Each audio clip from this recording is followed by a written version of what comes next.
Hi, I'm Diane, Lottie's daughter, and I did some writing and thought I would share a few stories that I had about my mom.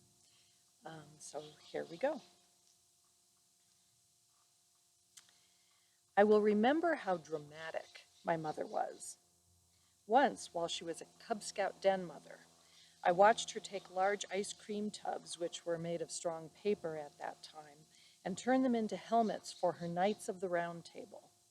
She asked my dad for a trumpet entrance for her knights when they performed their skit at some parent dinner.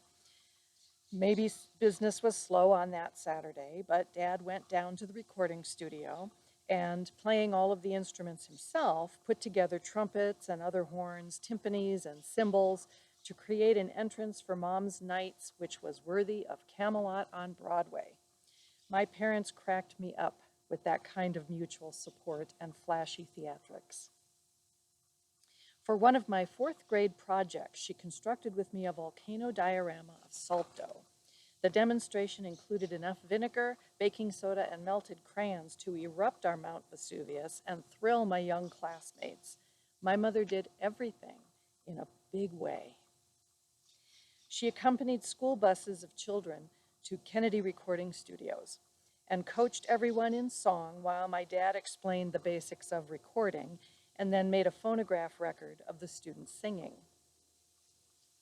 My mom would get creative ideas and then she'd prod and push me until I agreed to play out her idea. In that way, I once threw a St. Patty's Day party for the community at our home when I cooked a mountain of corned beef and cabbage and in turn made my kids do all kinds of tasks. Lottie made all the guests get in a circle in my garage and then insisted I teach the community how to do the Irish jig. She put on the music and, of course, I started dancing. Several Halloween parties occurred at my home in the same way. At Mom's behest, I changed the words to a popular song and rehearsed it with her for hours before my guests arrived. Then my kids and I performed a puppet show, and we used homemade ghost and Frankenstein puppets.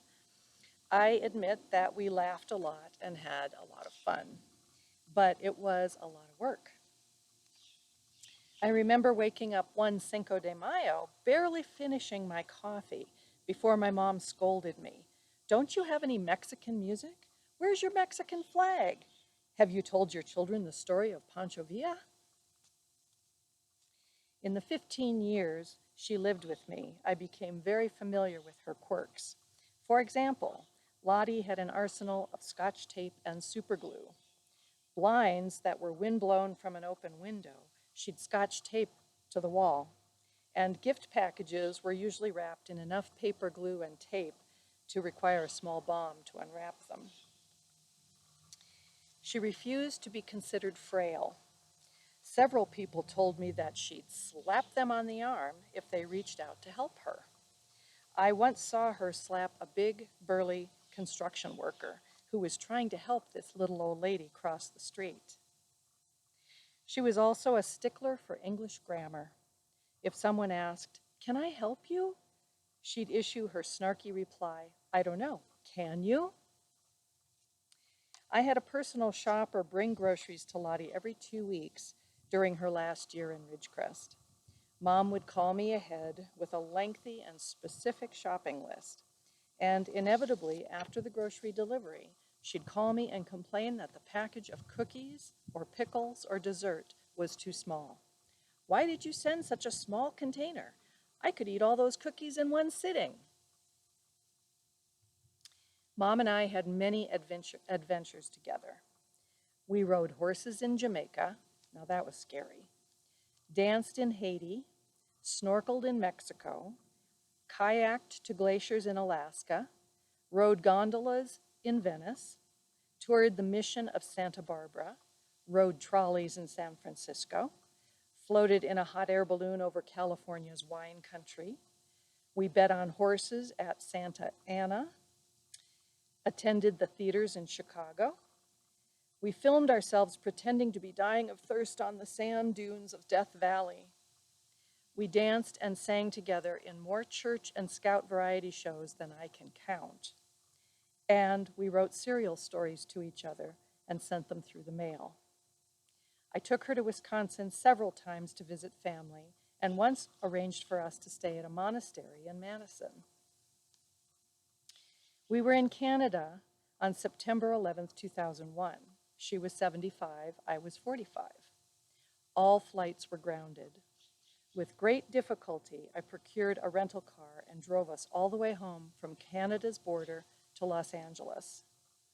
It was a long drive together, and we kept each other company by commenting on the camaraderie across the nation, by asking philosophical questions of each other, stopping to buy cherries along the roadside, and finding cheap hotels to sleep in before the next day's drive. Never once did either of us suggest that we couldn't do this difficult thing in the middle of a national crisis. We knew it would be difficult, but we were determined that we could do it. I think Shakespeare was talking about my mother when he said, "Though she be but little, she is fierce."